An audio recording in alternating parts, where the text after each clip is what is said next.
Economics, ये शब्द सुनते ही क्या दिमाग में आता है? बड़े बड़े चार्ट्स, मुश्किल नंबर्स, स्टॉक मार्केट? शायद हाँ, लेकिन असल में इकोनॉमिक्स हमारी जिंदगी का वो छिपा हुआ ऑपरेटिंग सिस्टम है जो हमारे हर छोटे बड़े फैसले को कंट्रोल करता है। ये उन नियमों का एक जाल है जो तय करते हैं कि हम कैसे जीते हैं, क्या खरीदते हैं और क्या सपने देख पाते हैं। चलिए आज इस मैट्रिक्स को डीकोड करना शुरू करते हैं। कभी सोचा है हम जो कुछ भी चाहते हैं वो सब हमें क्यों नहीं मिल जाता? एक बड़ा घर, लेटेस्ट फोन, दुनिया घूमना, हमारी ख्वाहिशों की लिस्ट तो कभी खत्म ही नहीं होती, है ना? खैर, इसी एक सवाल का जवाब वही पूरे अर्थशास्त्र की नींव है। और वो कड़वी सच्चाई है जिसे इकोनॉमिक्स की भाषा में कहते हैं स्कार्सिटी, यानी कमी। बात सीधी सी है, हमारी चाहतें तो अनलिमिटेड हैं, पर दुनिया में हर चीज लिमिटेड है। पैसा, समय, सामान, सब कुछ। और इसी वजह से हमें जिंदगी में हर कदम पर एक मुश्किल काम करना पड़ता है, चुनना पड़ता है। और बस इकोनॉमिक्स इसी की पढ़ाई है कि हम इन लिमिटेड चीजों के साथ अपने फैसले कैसे लेते हैं। चलिए इस बात को एक आसान से उदाहरण से समझते हैं। मिलिए रवि से। एक स्टूडेंट है और आज रात उसके पास सिर्फ 3 घंटे हैं। अब रवि के सामने 2 रास्ते हैं। या तो वो दोस्तों के साथ चिल करे और नई वेब सीरीज देख ले, या फिर कल सुबह जो फाइनल एग्जाम है उसके लिए पढ़ ले। देखिए, वो दोनों काम एक साथ तो नहीं कर सकता। अगर एक को चुनेगा तो दूसरा छूटेगा ही छूटेगा। और यही तो है जिंदगी का हर फैसला, है ना? तो मान लीजिए रवि वेब सीरीज देखने का फैसला करता है, तो उसकी असली कीमत क्या हुई? सिर्फ 3 घंटे? नहीं, उसकी असली कीमत वो अच्छे मार्क्स हैं जो एग्जाम में आ सकते थे, जो अब उसने कुर्बान कर दिए हैं। इकोनॉमिक्स में इसी को कहते हैं अपॉर्चुनिटी कॉस्ट। याद रखिए, जिंदगी में आप जो भी चुनते हैं उसकी असली कीमत वो चीज है जिसे आपने उसे पाने के लिए छोड़ दिया। तो सवाल ये उठता है कि अगर हम सबके पास समय और संसाधन लिमिटेड हैं, तो ये दुनिया इतनी आगे कैसे बढ़ रही है? इसका जवाब है ट्रेड, यानी व्यापार। हम एक दूसरे से व्यापार करके अपनी कमियों को पूरा करते हैं। और ये ट्रेड एक बहुत ही दिलचस्प सिद्धांत पर काम करता है जिसे कहते हैं कंपैरेटिव एडवांटेज। अब ये सुनने में थोड़ा भारी लगता है, पर है बहुत सिंपल। इसका मतलब ये नहीं है कि कौन किसी काम में सबसे अच्छा है, बल्कि ये है कि कौन उसे सबसे कम अपॉर्चुनिटी कॉस्ट पर कर सकता है। जरा सोचिए, अमित एक टॉप का कॉर्पोरेट एम्प्लॉय है और मान लीजिए वो वीडियो एडिटिंग में रवि से भी बेहतर है। तो क्या उसे खुद एडिटिंग करनी चाहिए? नहीं। क्यों? क्योंकि अमित अगर अपने मेन काम पर फोकस करे तो लाखों कमा सकता है। वो समय अगर वो एडिटिंग में लगाएगा तो उसकी अपॉर्चुनिटी कॉस्ट बहुत ज्यादा होगी। तो समझदारी इसी में है कि वो ये काम रवि को दे दे। बस पूरी दुनिया का व्यापार इसी एक सिद्धांत पर टिका है। अच्छा, तो जब ये सारी चीजें, कमी, चुनाव, अपॉर्चुनिटी कॉस्ट, ट्रेड एक साथ आती हैं, तो जन्म होता है बाजार का। अब बाजार का मतलब कोई दुकान या बिल्डिंग नहीं है। ये एक अदृश्य सिस्टम है जो सिर्फ एक चीज से चलता है, इंसेंटिव्स, यानी प्रोत्साहन। सदियों पहले 1776 में महान अर्थशास्त्री एडम स्मिथ ने इसी सिस्टम को एक बड़ा खूबसूरत नाम दिया था, इनविजिबल हैंड, यानी अदृश्य हाथ। उनका कहना था कि जब हर कोई सिर्फ अपने फायदे के लिए काम करता है, तो अनजाने में ही वो पूरे समाज के लिए एक बेहतरीन सिस्टम बना देता है। इसे समझने के लिए भारत के सबसे इमोशनल टॉपिक की बात करते हैं, प्याज। मान लीजिए भारी बारिश से सारी फसल खराब हो गई। अब क्या होगा? बाजार में प्याज की सप्लाई एकदम घट जाएगी, लेकिन हमारे घरों में तो प्याज उतना ही चाहिए, डिमांड तो कम नहीं हुई। नतीजा, प्याज का दाम 20 रुपए से सीधा 100 रुपए किलो। अब ये जो बढ़ी हुई कीमत है ना, ये असल में एक सिग्नल है। ये किसानों को चीख चीख कर बता रही है कि प्याज उगाओ, बहुत मुनाफा है। तो अगले साल सारे किसान मिलकर खूब प्याज उगाते हैं, सप्लाई बढ़ जाती है और कीमत वापस 10-20 रुपए पर आ जाती है। देखा, यही है वो अदृश्य हाथ जो अपना काम कर रहा है। पर बाजार में ये सब खरीदने बेचने के लिए पैसा आता कहां से है? ज्यादातर लोगों को लगता है बैंक हमारे पैसे को बस संभाल कर रखते हैं, लेकिन ये आधा सच है। बैंक एक जादू करते हैं। देखिए कैसे।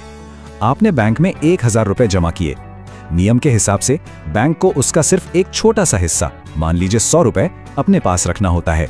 बाकी के 900 रुपए वो किसी और को लोन पर दे देते हैं। अब कमाल देखिए, आपके अकाउंट में अभी भी 1000 रुपए दिख रहे हैं और जिसके पास लोन गया उसके पास 900 रुपए कैश आ गए। यानी अर्थव्यवस्था में अचानक 1000 रुपए से 1900 रुपए बन गए। ये लगभग हवा से पैसा बनाना है। और ये पूरा का पूरा सिस्टम सिर्फ एक चीज पर टिका है, भरोसा। ठीक है, तो हमने एक इंसान की चॉइस और बाजार की बात तो कर ली, पर जब हमें भारत जैसे पूरे देश की आर्थिक सेहत नापनी हो तो कैसे करेंगे? इसके लिए अर्थशास्त्रियों ने एक स्कोरबोर्ड बनाया है जिसे कहते हैं जीडीपी, ग्रॉस डोमेस्टिक प्रोडक्ट। सीधे शब्दों में ये एक देश की सरहदों के अंदर एक साल में बनाए गए सारे सामान और दी गई सारी सर्विसेज की टोटल मार्केट वैल्यू है। और इसी जीडीपी के हिसाब से आज भारत दुनिया की सबसे बड़ी अर्थव्यवस्थाओं में से एक है। पर क्या यह स्कोर बोर्ड पूरी कहानी बताता है? बिल्कुल नहीं।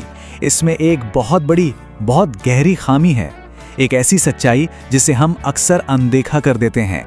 चलिए मीना से मिलते हैं, एक होम मेकर। वो क्या क्या नहीं है? एक प्रोफेशनल शेफ जो रोज खाना बनाती हैं, एक ट्यूटर जो बच्चों को पढ़ाती हैं, एक नर्स जो घर में सबका ख्याल रखती हैं, एक फाइनेंशियल प्लानर जो घर का बजट संभालती हैं। ये सारे काम वो अपने परिवार के लिए करती हैं बिना किसी तनख्वाह के।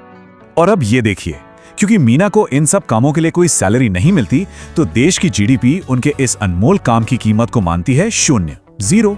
सोचिए, अगर कोई बाहर जाके जंक फूड खरीदे तो जीडीपी बढ़ती है, पर मीना अगर घर पर हेल्दी खाना बनाए तो जीडीपी पर कोई फर्क नहीं पड़ता। ये कितना अजीब है ना? तो जीडीपी एक थर्मामीटर की तरह है। वो ये तो बता देगा कि अर्थव्यवस्था को बुखार है या नहीं, लेकिन वो बीमारी की असली वजह नहीं बताता। वो प्रदूषण, गैर बराबरी या मीना जैसे लोगों के काम को नहीं गिनता। अच्छा, एक और अदृश्य दुश्मन है जो हमारी जेब खाली करता रहता है, इन्फ्लेशन यानी महंगाई। इसे समझने के लिए आरबीआई के पूर्व गवर्नर रघुराम राजन का डोसा इकोनॉमिक्स वाला आइडिया बेस्ट है। मान लीजिए अमित ने 100 रुपए कहीं लगाए और 10% ब्याज के साथ उसके 110 रुपए हो गए। वो बहुत खुश है, उसे लग रहा है कि वो अमीर हो गया। लेकिन उसी एक साल में महंगाई 12% बढ़ गई, तो जो डोसा पिछले साल 100 रुपए का था वो अब 112 रुपए का हो गया है। अब बताइए, क्या अमित सच में अमीर हुआ? नहीं, ब्याज कमाने के बावजूद उसकी खरीदने की ताकत असल में घट गई। महंगाई एक साइलेंट चोर की तरह है। देखिए, इकोनॉमिक्स सिर्फ सिस्टम और नंबरों का खेल नहीं है। इसका सीधा असर हम लोगों पर, हमारी नौकरियों पर, हमारी सोच पर पड़ता है। एक सवाल जो अक्सर मन में आता है, एक सीईओ एक इंजीनियर से 300 गुना ज्यादा क्यों कमाता है? क्या वो 300 गुना ज्यादा मेहनत करता है? जवाब है नहीं। असलियत यह है कि कैपिटलिज्म में आपकी सैलरी आपकी मेहनत से तय नहीं होती। ये इस बात से तय होती है कि आपको रिप्लेस करना कितना आसान या मुश्किल है। जितनी आसानी से आपको बदला जा सकता है, उतनी कम आपकी कीमत। और गरीबी का क्या? अक्सर लोग सोचते हैं कि गरीब लोग मेहनत नहीं करते, लेकिन मॉडर्न रिसर्च कुछ और ही कहती है। वो बताती है कि जब कोई इंसान लगातार गरीबी में जीता है तो उसका दिमाग एक बायोलॉजिकल स्ट्रेस में रहता है। वो भविष्य के बड़े फायदे के लिए आज की छोटी सी जरूरत को टाल ही नहीं पाता। इसे कहते हैं पॉवर्टी ट्रैप। ये मेहनत की कमी नहीं, बल्कि एक मनोवैज्ञानिक जाल है जिससे निकलना बहुत मुश्किल होता है। तो अब इन सारे आइडियाज को जोड़कर देखते हैं कि ये पूरी दुनिया के स्टेज पर कैसे काम करते हैं। दुनिया में मोटे तौर पर 3 तरह के आर्थिक सिस्टम हैं। एक है कैपिटलिज्म, जहां प्राइवेट ओनरशिप और मुनाफा ही सब कुछ है। ये इनोवेशन तो लाता है, पर गैर बराबरी भी बढ़ाता है। दूसरा है सोशलिज्म, जहां सरकार का कंट्रोल होता है और बराबरी पर जोर दिया जाता है। इसका मकसद तो अच्छा है, पर यह अक्सर लोगों का काम करने का मोटिवेशन ही खत्म कर देता है। और तीसरा है मिक्स्ड इकोनॉमी, जो इन दोनों का बैलेंस बनाने की कोशिश करती है। आज भारत समेत दुनिया के ज्यादातर देश इसी मिक्स्ड इकोनॉमी वाले मॉडल पर चलते हैं। तो हमने क्या देखा? कमी एक सच्चाई है। हर चुनाव की एक कीमत होती है। बाजार एक अदृश्य हाथ से चलते हैं और बैंक हवा से पैसा बना सकते हैं। यही है इकोनॉमिक मैट्रिक्स। इसके अपने नियम हैं।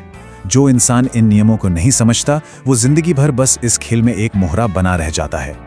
तो सवाल खुद से पूछने वाला है, अगर आप खेल के नियम ही नहीं जानते, तो क्या आप खेल खेल रहे हैं या ये खेल आपको खेल रहा है?